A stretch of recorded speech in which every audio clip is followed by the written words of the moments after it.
శ్రీమాత్రే నమః.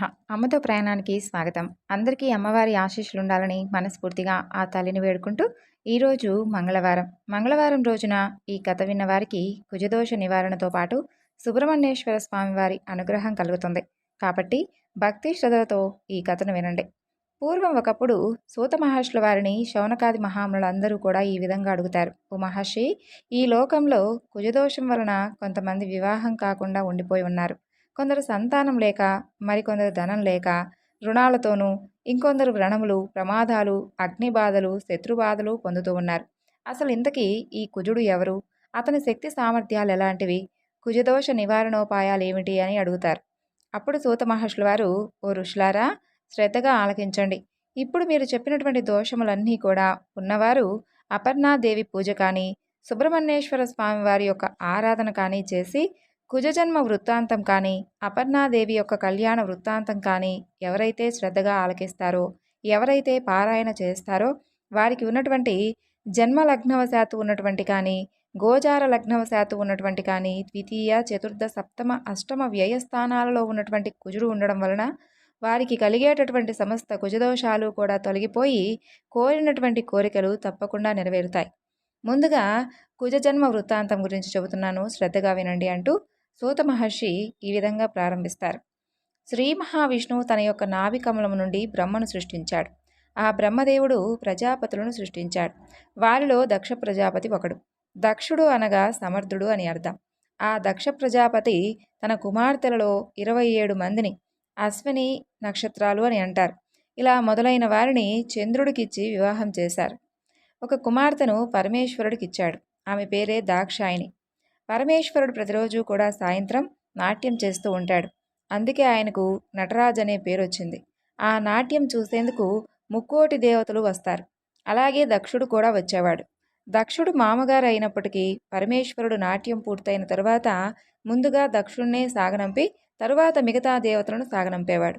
అయితే ఒకనాడు వీలు లేక దేవతలందరినీ సాగనంపి చివరికి దక్షుణ్ణి సాగనంపాడు. దాంతో కోపం వచ్చినటువంటి దక్షుడు ఒక పెద్ద యజ్ఞం తలపెట్టి దానికి కుమార్తెను, అల్లుణ్ణు పిలవలేదు. అయితే మరీచ్యాది మహర్షులు హితబోధ చేయబోయారు. కానీ దక్షుడు మాత్రం వినిపించుకోలేదు. నారద మహర్షుల ద్వారా యజ్ఞకార్యాన్ని గురించి విన్నటువంటి దాక్షాయని పరమేశ్వరుని యొక్క యజ్ఞాన్ని వెళ్ళడానికి అనుమతి కోరుకుంటుంది. పరమేశ్వరుడు పిలవనటువంటి పేరంటానికి వెళ్ళడం తగకూడదు అంటూ అనుమతిస్తాడు. ఆమెతో పాటు సహాయకారులుగా కొంతమంది ప్రమదగణాలను కూడా పంపిస్తాడు. దాక్షాయిని యజ్ఞశాలకు చేరుకుంటుంది. దక్షుడు పిలవకపోయినా వచ్చినటువంటి కుమార్తెను చూసి దగ్గరకు వచ్చి పరమేశ్వరుణ్ణి నిందిస్తాడు. అతను రాకపోతే నష్టం లేదు, నువ్వు వచ్చావు, చాలా సంతోషం అంటాడు. ఇక దాక్షాయిని తండ్రికి, అక్కడ ఉన్నటువంటి దేవతలందరికీ కూడా పరమేశ్వరుని గొప్పతనం చెప్పి శివనింద చేసిన వాని కుమార్తెగా ఉండకూడదని చెప్పి నిశ్చయించుకుంటుంది. అలా యజ్ఞగుండం దగ్గరికి వెళ్ళి యోగాగ్నిచే దగ్ధమైపోతుంది. ఆ వార్త తెలిసినటువంటి పరమేశ్వరుడు దక్షయజ్ఞాన్ని ధ్వంసం చేస్తాడు. పరమేశ్వరుడు కైలాసానికి వెళ్ళి సతీ విరహమును అనుభవిస్తూ తిరిగి హిమత్ పర్వతం నందు తపస్సు చేస్తూ ఉంటాడు. అలా తపస్సు చేస్తూ ఉన్నటువంటి పరమేశ్వరుని యొక్క 3వ నేత్రం నుండి శ్వేత బిందువులు నేలపై పడి ఒక శిశువు ఉద్భవిస్తాడు. ఆ బాలుడు ఎర్రని కాంతితో, దివ్య తేజస్సుతో, 4 భుజాలతో ప్రకాశిస్తాడు. దిక్కులు ప్రకటిల్లేలా ఏడవడం ప్రారంభిస్తాడు. ఆ ధ్వనికి భూమి, ఆకాశం ఏకమవుతున్నట్లుగా అనిపిస్తుంది. అంతలో భూదేవి స్త్రీరూపధారిణై ఆ బాలుడిని ఎత్తుకొని స్తన్యమిస్తుంది. అప్పుడు పరమేశ్వరుడు భూదేవితో, నీవు చాలా పుణ్యాత్మురాలవు. నా శ్వేత బిందువు నీపై పట్టం వలన ఈ బాలుడు ఉద్భవించాడు. నేటి నుండి నీ కుమారుడిగా ప్రసిద్ధి చెందుతాడు. ఇతనెల్లప్పుడూ ఆధ్యాత్మిక, అధిదైవిక, అధిభౌతిక తాపత్రయ రహితుడై నీ పేరుతో విఖ్యాతి పొందుతాడు అని చెబుతాడు. అలా శివలలాట జలం భూమి మీద పడి అతను జన్మించడం వలన కు అంటే భూమి యందు జన్మించినవాడు కుజుడు అని ప్రసిద్ధి నామం కలిగింది. భూమి కుమారుడు కాబట్టి భౌముడని, అగ్ని తేజస్సు వలన పుట్టాడు కాబట్టి సర్వాంగములను పీడించువాడైనటువంటి అంగారకుడుగా ప్రసిద్ధి చెందాడు. ఇతను జన్మించినటువంటి కొన్ని క్షణాలకే యువకుడై కాశీయందు ఉండి చిరకాలము పరమేశ్వరుని గురించి తపస్సు చేసి శివానుగ్రహంచే గ్రహత్వం పొంది శుక్రలోకానికి పైభాగాను ఉంటాడు. అలా నాటి నుండి ఎవరైతే ఇతనిని పూజిస్తారో వారికి వెంటనే కుజదోష నివృత్తి, సర్వకామ్య సిద్ధి కలుగుతుంది. ఈ యొక్క కుజజన్మ వృత్తాంతం పరమ పావనమైంది అంటూ సూత మహర్షుల వారు శౌనకాది మహామునులందరికీ కూడా తెలియజేస్తాడు. ఈ వృత్తాంతం అంతా కూడా శ్రద్ధగా ఆలకిస్తూ ఉన్నటువంటి ఆ మునిపుంగవులు సూత మహర్షిని, మహానుభావ, కుజదోష నివృత్తికి ఏ దేవత ఆరాధన చేయాలి, తద్విధానం తెలియజేయవలసింది అంటూ ప్రార్థిస్తారు. అప్పుడు సూత మహర్షుల వారు మందహాసంతో, మీ ప్రశ్నలకు సమాధానం సుబ్రహ్మణ్య చరిత్ర తెలియజేయగలదు అంటూ కుమార చరిత్రలోని ఈ కథ గురించి వివరిస్తారు. పూర్వం సూర్యుడు అలాగే పద్ముడు అనేవారు తారకుని యొక్క సహోదరులు. వారు మహేశ్వరుణ్ణి మెప్పించి ఒకే శరీర రూపులై ఉండేటట్లుగా శివ అయోనిజ సంతానం చేతిలో తప్ప వేరెవ్వరి చేతుల్లోనూ మరణం లేకుండా ఉండే విధంగా వరాన్ని పొందారు. అలా ఈ సూరపద్మ సింహముఖాలతో తలపట్టానికి దేవగణాలన్నీ కూడా స్కందుని యొక్క నాయకత్వంతో కదులుతాయి. కార్తికేయుడు 6 రణశిబిరాలను ఏర్పాటు చేశాడు. ఆ 6 క్షేత్రాలు సుబ్రహ్మణ్యుని యొక్క 6 ముఖాలుగా పురాణాలు చెబుతున్నాయి. ఆ 6 దివ్యమైనటువంటి క్షేత్రాలను తమిళనాడులో ఆరుపడైవీడు అంటారు. ఈ 6 క్షేత్రాలలో సుబ్రహ్మణ్యేశ్వర స్వామివారు ప్రతిచోట రాక్షస సంహారం చేసే ముందు విడిది చేసినటువంటి ప్రదేశాలుగా ప్రఖ్యాతగాంచి చక్కగా ఆ యొక్క 6 క్షేత్రాలు ఇప్పటికీ కూడా విరాజిల్లుతూ ఉన్నాయి. అందులో మొదటిది తిరుచెందూర్, తిరుప్పరంకుండ్రం, పలముదిరిచొల్లై, పళని, స్వామిమలై, తిరుత్తని. దేవతలందరూ కూడా తమ శక్తులన్నింటినీ కుమారస్వామి వారికి దారపోశారు. పార్వతీ పరమేశ్వరులిద్దరూ కలిసి త్రిశూలం, పినాకం, పాశుపతాస్త్రం, గొడ్డలి, శక్తి, శూలాలను ఇచ్చారు. జగజ్జనని పార్వతీదేవి కుమారునికి ఒక మయూరాన్ని బహుకరించిచ్చింది. ఆ మయూరం సామాన్యమైంది కాదు, స్వయంగా శివాంశ కలిగింది. పూర్వం ఒకప్పుడు జలప్రళయం సంభవించింది. ఆ విలయం నుండి సృష్టిని రక్షించడానికి స్వయంగా పరమేశ్వరుడే మయూరాకృతిని ధరించాడు. మెరుస్తూ ఉన్నటువంటి ఆ సువర్ణమయమైనటువంటి ఈకలతో, నీలివర్ణపు మెడతో, ప్రకాశవంతమైనటువంటి చిన్న కళ్ళతో ఉన్నటువంటి ఆ యొక్క మయూరం పెద్ద శబ్దం చేసుకుంటూ వినువీధిలో విహరిస్తూ ఉంటే ఆ యొక్క ప్రచండ వేగానికి భూమి మీద సముద్రాలన్నీ కూడా అల్లకల్లోలమైపోతాయి. దానితో సముద్రుడు మయూరం దగ్గరకు వచ్చి, మయూరమా, నీ భీకర ధ్వనిని ఉపసంహరించు, ఇంతవరకు ప్రళయంలో మరణించిన వారందరినీ అమోఘ శక్తితో బ్రతికించు అంటూ వేడుకుంటాడు. ఆ మయూరం తన యొక్క వేగాన్ని తగ్గించి రెక్కలను గట్టిగా విదిలించగా సమస్తమైనటువంటి సృష్టి ఆవిర్భవిస్తుంది. అలా జరిగినటువంటి కల్పం మయూర కల్పంగా ఖ్యాతి పొందింది. ఇంతటి శక్తివంతమైనటువంటి ఆ నెమలిని జగన్మాత స్కందునకు వాహనంగా బహుకరించిచ్చింది. అలా కుమారస్వామి వారి యుద్ధానికి వెళ్ళేటప్పుడు పార్వతీదేవి, పరమేశ్వరుడు వేలాయుధాన్నిచ్చి ఆశీర్వదించి యుద్ధానికి పంపిస్తారు. అలా స్వామివారి నాయకత్వంలో దేవతా సమూహం అంతా కూడా దిక్కులదిరేలా రణనినాదాలు చేస్తూ ఆ యొక్క సూరపద్ముల సేనతో తలపడతాయి. దేవాసుర గణాల మధ్య భీకరమైనటువంటి సమరం జరుగుతుంది. షణ్ముఖ అస్త్రాల దాటికి రాక్షస సేన విలవిలలాడుతుంది. ఎటు చూసినా రక్తపుటేరులు, పీనుగుల కుప్పలు, తెగినటువంటి మొండాలతో ఆ రణరంగమంతా భయానకంగా మారిపోతుంది. ఆ యుద్ధంలో క్షతగాత్రులైనటువంటి దేవతలకు పరమేశ్వరుడు వైద్యునిగా సేవలందిస్తూ ఉంటాడు. అలా వైద్యుడిగా దేవతలకు సేవలందిస్తున్నటువంటి శివునికి ఔషధాలు కలిపినటువంటి తైలం అందిస్తూ సహాయ సహకారాలను అందిస్తుంది పార్వతీదేవి. అందుకే పరమేశ్వరుణ్ణి వైదీశ్వరన్ అని కూడా పిలుస్తారు. అదే రూపంలో ఆయన వైదీశ్వరన్ అనే కోవెల్లో భక్తుల వ్యాధుల వ్యధలను తీర్చేటటువంటి దేవునిగా వెలిశాడు. సూరపద్ముడు శాంభవి విద్యతో దేవతలను చికాకు పరుస్తూ ఉంటాడు. అయితే కుమారస్వామి దానికి దీటుగా ఆ మాయలన్నింటినీ ఛేదిస్తాడు. అలా కుమారస్వామి 6 రోజుల పాటు యుద్ధం చేస్తాడు వారిపై. ఆ యుద్ధం 6 రోజులు ముగిసేసరికి 6వ రోజు సూరపద్ముడు పక్షిరూపాన్ని ధరించి తలపడతాడు. మహావిష్ణువు సూచనతో కుమారస్వామి శూలాయుధం ప్రయోగించి ఆ పక్షిని 2గా ఖండించగా ఒకటి నెమలిగా, రెండవది కోడిపుంజుగా మారి స్వామిని శరణు వేడుకుంటాయి. అలా స్వామివారు కరుణించి నెమలిని వాహనంగా, కోడిని ధ్వజంగా చేసుకుంటాడు. ఆ రోజును సూర సంహారంగా, స్కందషష్ఠిగా వేడుక జరుపుకుంటారు. యుద్ధానంతరం సూరపద్ములు ఆక్రమించినటువంటి ఆ అమర సింహాసనాన్ని తిరిగి దేవేంద్రుడికి అప్పగించి త్రిలోకాధిపత్యం కట్టుపెడతాడు.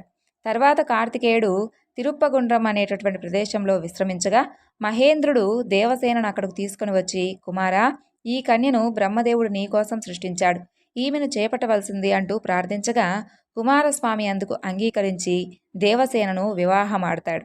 అమర వైభవంతో దేవగణాలన్నీ కూడా వారి వివాహాన్ని జరుపుతాయి. రంగరంగ వైభవంతో దేవసేన సుబ్రహ్మణ్యుల యొక్క వివాహం జరుగుతుంది. అల్లుడికి కానుకగా ఐరావత సమేతంగా అమూల్యమైనటువంటి వస్తువులను ఇంద్రుడు బహుకరించిస్తాడు. మహావిష్ణువు తన మేనల్లుడు అల్లుడుకు అపూర్వమైనటువంటి యశస్సును ప్రసాదిస్తాడు. అలా సుబ్రహ్మణ్యుడు శ్రీ మహావిష్ణువు చెల్లెలైనటువంటి పార్వతీదేవి కుమారుడు కాబట్టి శ్రీ మహావిష్ణువుకు మేనల్లుడవుతాడు కాబట్టి మేల్ మురుగన్ అనేటటువంటి పేరుతో ప్రఖ్యాతిగాంచాడు. మురుగన్ అంటే అల్లుడు. పూర్వజన్మలో వల్లి అలాగే దేవసేన విష్ణువు యొక్క కుమార్తెలు. అందుకే మహావిష్ణువు సుబ్రహ్మణ్యుడికి మామవుతాడు. ఆయన శివునికి పుత్రుడు, విష్ణువుకి అల్లుడు. అందుకే సుబ్రహ్మణ్యుణ్ణి మరుగొనే అని అంటారు. మహేశ్వరుడు కుమారస్వామిని కుజగ్రహానికి అధిదేవతగా చేస్తాడు. ఆ విధంగా చక్కగా ఎవరైతే కుజదోషాలతో బాధపడుతూ ఉంటారో వారందరూ కూడా ఈ కథను తప్పక వినాలి. అలాగే షష్ఠీదేవి యొక్క ఉపాఖ్యానం గురించి కూడా తప్పకుండా వినాలి. ఈ యొక్క ఉపాఖ్యానం ఎవరైతే వింటారో ఇది చాలా మహిమ కలదంటూ సూత మహర్షుల వారు షష్ఠీదేవి యొక్క ఉపాఖ్యానం గురించి కూడా ఈ విధంగా చెబుతారు. ఈ దేవి కథ చాలా మహిమ కలది. ప్రకృతి దేవి యొక్క షష్టాంశ అంటే 6వ కళ వలన ఈమె అవతరించింది కాబట్టే ఆమెకు షష్ఠీదేవి అనే పేరు వచ్చింది. ఈ దేవి పేరు దేవసేన. ఈమె కుమారస్వామికి ప్రియురాలు, శిశురక్షకి. బాలారిష్టాల నుండి శిశువులను కాపాడుతుంది. శిశువుల పక్కనే ఉండి వారి ఆయువును అభివృద్ధి చేస్తుంది. శిశువుల పాలిట ఈ దేవి దివ్యమాత. ఈమెకు సంబంధించినటువంటి కథను వ్రాసిన, విన్నా, చదివినా, వినిపించిన సుఖ సంపదలు, పుత్ర పౌత్రాభివృద్ధి కలుగుతుంది. ముఖ్యంగా ఎవరైతే గర్భంతో ఉంటారో వారు తప్పకుండా ప్రతిరోజు కూడా చదవలసినటువంటి చక్కని కథ ఇది. స్వయంభవ మనువు కొడుకు ప్రియవ్రతుడు, సార్థక నామధేయుడు. సంసార సంబంధం బంధకారణమని పెళ్లి కూడా మానుకొని తపస్సు చేస్తూ ఉండగా బ్రహ్మదేవుడే వచ్చి సంసారం సక్రమంగా చేసుకొని పుత్రుని కని వాడికి రాజ్యం అప్పగించి తపస్సు చేయడం రాజధర్మం అని చెబుతాడు. అలా ప్రియవ్రతుడు మాలతి అనేటటువంటి క్షత్రియ కన్యను పరిణయమాడి దాంపత్య జీవితాన్ని సుఖ సంతోషాలతో అనుభవిస్తూ వస్తారు. అయితే ఎంతకాలమైనప్పటికీ వారికి సంతతి కలగలేదు. కశ్యప మహాముని యొక్క ప్రోత్సాహంతో పుత్రకామేష్టి వ్రతాన్ని చేస్తారు. తత్ఫలితంగా రాజపత్ని గర్భవతి అవుతుంది. ఆ గర్భం చాలా దుర్భరంగా ఎంతో కాలం మోసి చివరికి ఒక మృత శిశువును కంటుంది. కన్నతల్లి కడుపు బాధ చెప్పసక్యం కాదిక. ఏడ్చి ఏడ్చి ఆమె సొమ్మసిల్లి పడిపోతుంది. ప్రియవ్రతుడు లోపలే కృంగి కొంతసేపటికి తేరుకొని రాతి గుండెతో శిశువును భుజాన వేసుకొని శ్మశానానికి వెళ్ళి అక్కడ ఆ శిశువును కింద పెట్టి దైవాన్ని నిందిస్తూ కూర్చుంటాడు. అయితే అంతలో అక్కడికి ఒక దివ్యమైనటువంటి విమానంలో ఒక దేవత వస్తుంది. ఆ దేవతకు ప్రియవ్రతుడు అభివాదం చేసి, అమ్మా, ఎవరమ్మా మీరు? మీ తల్లిదండ్రులు ఎవరు? ఎందుకు నా వద్దకు వచ్చారు? దయచేసి చెప్పండి అంటూ సవినయంగా అడుగుతాడు. అప్పుడు ఆ దేవత, రాజా, నేను ప్రకృతి షష్టాంశ వలన బ్రహ్మమానస సృష్టిగా అవతరించాను. స్కందుని యొక్క పత్నిని. నా పేరు దేవసేన. షష్ఠీదేవి అని నన్ను స్మరిస్తూ ఉంటారు అని చెబుతుంది. అలా ప్రియవ్రతుడి యొక్క ప్రార్థనతో కనికరించి పిల్లవాడిని బ్రతికించి తిరిగి ప్రియవ్రతుడికిస్తూ వీడి పేరు సువ్రతుడు. అప్రమేయమైనటువంటి బలపరాక్రమాలతో ఈ భూమిని ఏకఛత్రంగా పరిపాలిస్తాడు. 100 యజ్ఞాలు చేస్తాడు అని చెబుతుంది. అలా వేదం చెప్పిన రీతిగా నన్ను మీ ఇంట ఆరాధిస్తూ మీ ప్రజలందరి చేత కూడా ఆరాధింపచేస్తూ ఉండు. నీకంతా మంచే జరుగుతుంది అంటూ దీవించి ఆ తల్లి అంతర్ధానమవుతుంది. ఇక ప్రియవ్రతుడు పరమానందంతో ఇంటికొచ్చి షష్ఠీదేవి యొక్క కథ గురించి చెప్పి తన భార్యతో కలిసి వేదోక్త విధానంగా ఆ దేవిని ఆరాధించి ప్రజల చేత కూడా ఆ దేవి యొక్క పూజలను చేయిస్తాడు. పురిటింట 6వ నాడు షష్ఠీ పూజ చేస్తే పురిటి తల్లికి పుట్టిన శిశువుకు క్షేమం అంటారు. అలాగే పురిటి శుద్ధినాడు కూడా చేయించడం చాలా మంచిది. అన్నప్రాసన సమయంలో కూడా చేయడం వలన పురిటి దోషాలు, బాలారిష్ట దోషాలన్నీ తొలగి ఆ శిశువు పూర్ణాయుర్దాయంతో కలిగి ఉంటాడు. అలాగే సంతానం లేనివారు కొడుకును కోరి ఈ షష్ఠీదేవిని కనుక పూజిస్తే ఆ తల్లి యొక్క కథను కనుక భక్తి శ్రద్ధలతో విన్నా, చదివినా దీర్ఘాయుష్మంతుడైనటువంటి కొడుకు జన్మిస్తాడు. బాలబాలికలు భయపడి ఎప్పుడూ ఏడుస్తూ ఉంటారు చూడండి. అలాంటప్పుడు కూడా ఆ పురిటింట ఈ తల్లి కథను కనుక వినిపిస్తే పిల్లలు సుఖంగా సురక్షితంగా ఉంటారు. షష్ఠీదేవి యొక్క అనుగ్రహం వలన అన్ని రకాలైనటువంటి బాలగ్రహ పీడలన్నీ కూడా తొలగిపోతాయి. ఇది షష్ఠీదేవి యొక్క కథ అంటూ సూత మహర్షుల వారు షష్ఠీదేవి యొక్క కథ గురించి తెలియజేస్తారు. అలాగే కుజదోష నివారణకు వల్లీ సుబ్రహ్మణ్యుల యొక్క కళ్యాణం గురించి కూడా వినాలి అంటూ ఈ విధంగా తెలియజేస్తారు. ఒకానొక సమయంలో నారద మహర్షుల వారు తనికై అనే ప్రదేశంలో ఉన్నటువంటి సుబ్రహ్మణ్యుని యొక్క సన్నిధానానికి వెళతారు. లోకంలో తాను చూసినటువంటి విశేషాలన్నీ కూడా చెప్పడం మొదలు పెడతాడు. అప్పుడు నారదుడు వల్లీ కళ్యాణం చేయించడానికి వచ్చాడు అని అర్థం. అయితే అక్కడ వేటాడి జీవనం సాగించేటటువంటి ఒక కుటుంబం ఉంటుంది. అతని పేరు నంబి. అతను, అతని భార్య ఆహార సంపాదనలకై ఆ కొండల మధ్య తిరుగుతూ ఉంటారు. అయితే వారికి ఒక శిశువు దుప్పి పరిరక్షణలో ఉండడం వారు గమనిస్తారు. ఆడపిల్లలు లేనటువంటి లోటు ఆ దేవుడు ఈ రూపంలో తీర్చాడని అనుకొని ఆ బిడ్డనెత్తుకొని ముద్దాడి తమ ఇంటికి తీసుకొని వెళతారు. తమ జీవనాధారం అయినటువంటి ఆ వల్లీ కొండల మధ్య దొరికింది కాబట్టి ఆమె పేరు వల్లీ అని పేరు పెట్టుకుంటారు. చక్కగా అల్లారు ముద్దుగా పెంచుతూ ఉంటారు. భగవంతునిపై భక్తి, పెద్దల పట్ల గౌరవం, వినయ విధేయతలతో ఆ వల్లి పెరుగుతుంది. ఆమెది రాశీభూతమైనటువంటి సౌందర్యం. అటువంటి వల్లి నీ భార్య కావాలి, అది నా కోరిక. ఆ పిల్ల చుట్టూ పావులుంటాయి. ఎప్పుడూ నువ్వు చూసి ఆమెను మాత్రం భయపడకూడదు. ఎవరు ఆ పిల్ల ఒంటిని పట్టినటువంటి పావుల్ని చూస్తారో వాళ్ళు ఆ పిల్ల సౌందర్యాన్ని చూసి ఉండలేక పొంగిపోతారని చెబుతాడు నారదుడు. ఇదంతా కూడా సుబ్రహ్మణ్యేశ్వర స్వామి వారికి. ఆ మాటలను విని సుబ్రహ్మణ్యుడు వెంటనే ఆ యొక్క బిల్లాపురానికి వెళతాడు. ఆయన వెళ్ళడానికి ముందే నారదుడు ఆ ప్రాంతానికి వెళ్ళి చేరుకుంటాడు. నారదుడికి ఆ బిల్లరాజు అయినటువంటి నంది ఎదురొస్తాడు. మంచి మంచి పువ్వులు, తేనె, పళ్ళు తీసుకుని వచ్చి నారదుడికి పెడతాడు. నారదుడు బిల్లరాజుతో, నీకొక శుభవార్త చెబుతాను. మిమ్మల్ని ఉద్ధరించడానికి పరమేశ్వరుడు ఈ పిల్లని నీ కూతురుగా పంపించాడు. ఈ వల్లీదేవిని పెళ్లి చేసుకోబోయేవాడెవరో తెలుసా? లోకంలో యవ్వనంలో ఉన్నటువంటి ప్రతి స్త్రీ ఎవరినైతే భర్తగా పొందాలి అని అనుకొని ఊహించుకుంటూ కలలు కంటుందో, ఎవరైతే జగదంబ అందాలు పోసుకున్నవాడో, ఎవరు శంకరుని యొక్క తేజాన్ని పొందినవాడో, ఎవరు గొప్ప వీరుడో, ఎవరు మహాజ్ఞానో, ఎవరు దేవసేనాధిపతియో అటువంటి వాడు నీకు అల్లుడు కాబోతున్నాడు. నీ అదృష్టమే అదృష్టం బిల్లరాజా అంటూ చెబుతాడు నారదుడు. బిల్లరాజు అయినటువంటి నంబి ఆ యొక్క నారదుని మాటలను విని చాలా పొంగిపోతాడు. కుమారస్వామి వనంలోకి ప్రవేశించి వల్లీదేవి వంక చూసి, బహుశా బ్రహ్మదేవుడు తన యొక్క సృష్టి శక్తిలో ఉన్నటువంటి సౌందర్యాన్నంతటినీ కూడా ఒక చోట రాశీభూతం చేసి ప్రాణప్రతిష్ఠ చేస్తే ఆమె ఈ వల్లి అయి ఉంటుందనుకుంటాడు. ఈ పిల్లతో ఒక్కసారైనా మాట్లాడాలి సుమా అని అనుకుంటాడు. అలా అనుకొని, ఓ లతాంగి, నన్ను చేపట్టవా అని అడుగుతాడు. ఆవిడ ఈయన వంక చూసి, ఎవరు మీరు? ఇంట్లో పెద్దవాళ్ళున్నారు. ఏదైనా అడగవలసి వస్తే వెళ్ళి మా తల్లిదండ్రులను అడగాలి. అయినా కుమారస్వామి నాకు భర్త అవుతాడని ఇప్పుడే నారదుల వారు చెప్పారు. అందువలన నా మనస్సు ఆయనకే అర్పింపబడింది అని చెబుతుంది. అంతట కుమారస్వామి వల్లీని చేరి తన యొక్క స్వపరిచయం చేసుకొని పెళ్లాడమని చెప్పి కోరుకుంటాడు. అంతలో వల్లీ తల్లిదండ్రులు, అనుచరులు వస్తూ ఉండడం చూసి ఒక ముసలి శివభక్తుని రూపంలో మారిపోతాడు కుమారస్వామి. ఆ వచ్చిన వారు ఆ యొక్క శివభక్తుని రూపంలో ఉన్నటువంటి కుమారస్వామికి నమస్కరించి వెళ్ళిపోతారు. వారు వెళ్ళిన కొద్దిసేపట్లోనే ఒక గజరాజు వల్లీపైన దాడి చేస్తుంది. కుమారస్వామి ఆమెను రక్షిస్తాడు. పార్వతీ తనయుడు తన వాహనమైనటువంటి నెమలి ఎక్కి 12 హస్తాలను కలిగి ఉండి సహస్ర సూర్యుల తేజస్సుతో శక్తి ఆయుధదారుడై కుకుటధ్వజాన్ని ధరించి ఒక్కొక్క ముఖాన్ని ఒక్కొక్క కార్యాన్ని నిర్వహించే విధంగా ఆ వల్లీదేవికి దర్శనమిస్తాడు. ఆ యొక్క దివ్య స్వరూపాన్ని చూసి కుమారస్వామికి పాదాభివందనం చేసి పెళ్లికి సుముఖం వ్యక్తం పరుస్తుంది. అంతలో తండ్రి వచ్చి ఇంటికి తీసుకొని వెళ్ళిపోతాడు. ఇంటికి వెళ్ళిన తర్వాత ఆ పిల్ల మనసులో కుంగి కుంగి ఏడుస్తూ ఉంటుంది.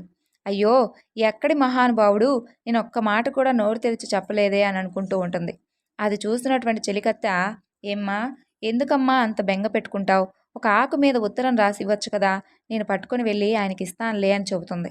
అక్కడ సుబ్రహ్మణ్యుడు పుష్పవాటిక యందు ఒక సరోవరం ఒడ్డును కూర్చొని ఉంటాడు. ఈ చెలికత్త వెళ్ళి అమ్మవారు వల్లీదేవి ఇచ్చినటువంటి పత్రం చూపిస్తుంది. ఆయన చదివి, వల్లీదేవి దగ్గరకు వెళదాం పదా అంటాడు. అప్పుడు చెలికత్త, అలా వద్దు స్వామి, నేను ఆ పిల్లను తీసుకొని ఇక్కడికి వస్తానని చెప్పి వెళ్ళి వల్లీదేవిని తీసుకొని వస్తుంది. వారిద్దరూ మాట్లాడుకుంటూ కూర్చుంటారు. ఈలోగా తెల్లవారిపోతుంది.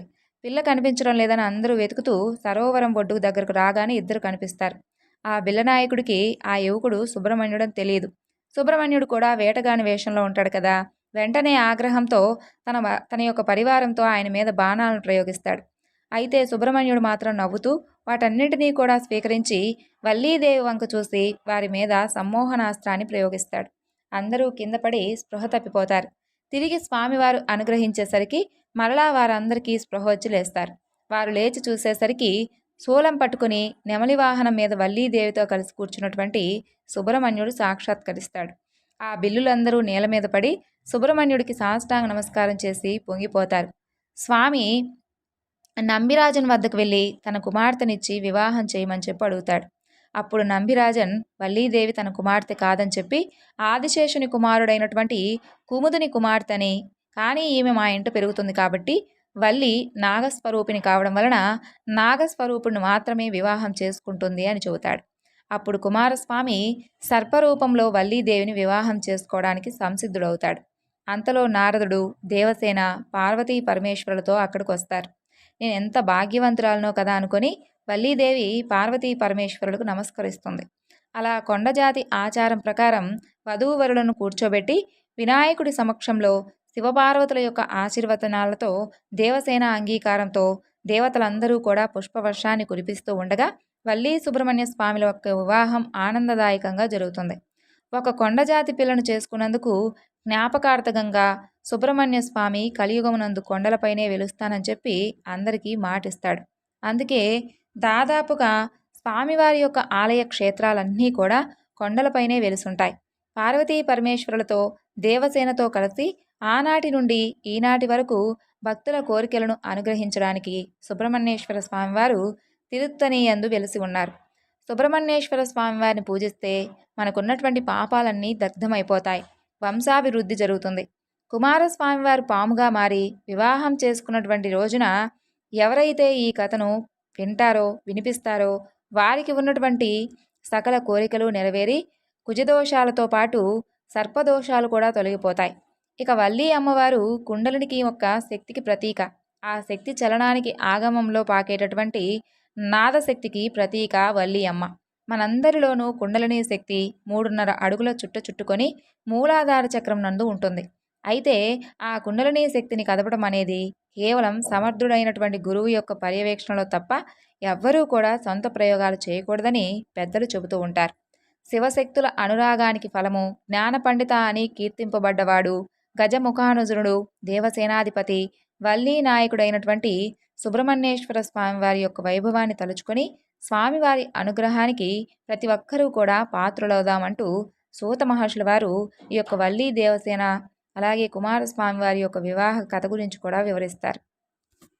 మరి కుమారస్వామి వారు సుబ్రహ్మణ్యేశ్వర స్వామివారిగా పిలిచేందుకు కారణం ఏమిటా అంటే, ఒకనాడు బ్రహ్మదేవుడు కైలాసానికి వస్తాడు. ఆ సమయంలో పరమేశ్వరుడు ధ్యాన స్థితిలో ఉంటాడు. అక్కడ ఉన్నటువంటి కుమారస్వామి వారు బ్రహ్మదేవుని చూసి నీవెవరివి అని అడుగుతాడు. అప్పుడు బ్రహ్మదేవుడు అహం బ్రహ్మస్మి అని సమాధానమిస్తాడు. వెంటనే కుమారస్వామి వారు నవ్వుతూ ఏమి బ్రహ్మ నిర్గుణము, రూపం లేదు, నీవు రూపంతో ఉన్నావు.